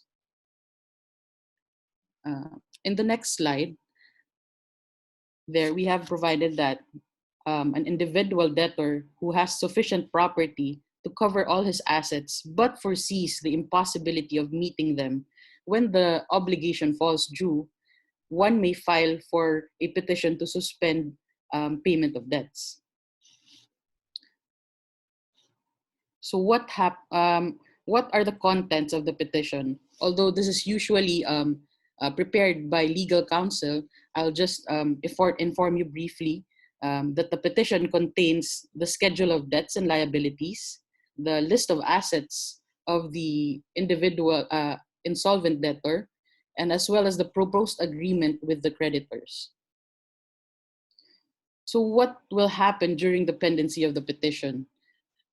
During the pendency of the petition, an insolvent no creditor shall be allowed to sue or institute proceedings to collect the claim from the insolvent debtor. But please take note that this excludes creditors having claims for labor, maintenance, and expenses personal to the debtor, as well as secured creditors who, like for example, have loan agreements secured by an asset. During the said petition as well, the court shall appoint a commissioner who shall preside over the creditors' meeting with the insolvent debtor. In this meeting, the creditors must agree to a schedule of payment in accordance with the projection or the plan provided by the insolvent debtor as to when he may be able to pay the said obligations.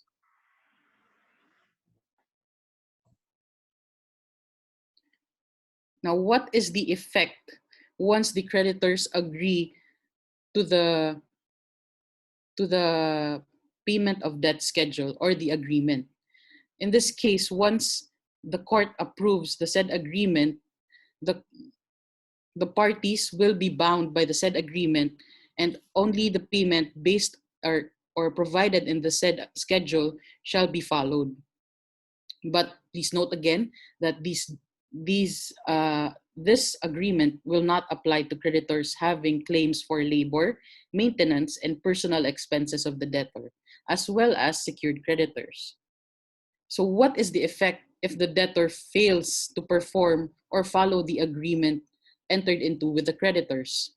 Here, the creditors will have their rights based on their original contracts with the debtor reinstated and will be due and demandable. And so to summarize, our suggestions are the creation of a recovery plan, the management of contractual obligations, as well as the suspension of payments. That covers my lecture on the post-ECQ relief suggestions. Thank you very much, Attorney Andrade. We have a couple of questions here for you and to our other panelists. An anonymous attendee asked, can COVID-19 be considered a fortuitous event which can excuse employers from complying with their contractual obligations? The use of the fortuitous event provision would depend mainly on your contract. So we suggest that as of now, I cannot provide you a general answer as we need to harmonize the contract that is in question. So if you would like, you can email us at partners@gsmhlaw.com to provide us with a copy of the contract you are mentioning, and we can answer it better. All right. Thank you, Attorney Andrade. This question is addressed to Attorney Mejia from Debbie Ongsip. Attorney Mejia, if we opt to implement temporary business suspension or temporary retrenchment, will the company need to pay salary of the employees during the suspension period? When they are recalled, will the employees be paid for the period of suspension? So the general principle is no work, no pay. So if they're not required to work during this period, you don't have to pay them. If you resume operations later on, you don't have to pay for time that they were not working. Okay? So that's a general rule. The exception is if you have a contrary company policy, or if there's a contrary provision in the employment contract, or if there's a contrary provision in the collective bargaining agreement. But in general, if you put them on floating, don't require them to work, then no work, no pay. All right. Thank you, Attorney Mejia. There is a question from Gloria Loza to our panelists. Follow up on the question raised through email regarding the goods purchased. Can payments be deferred? The company I am engaged in is in the food and restaurant business. We encountered losses due to this situation. A lot of goods expired due to the sudden closure of stores. Is there any DTI issuance to defer payment? And there's a question here regarding donations. Can cash donations given to employees be deducted from the gross income?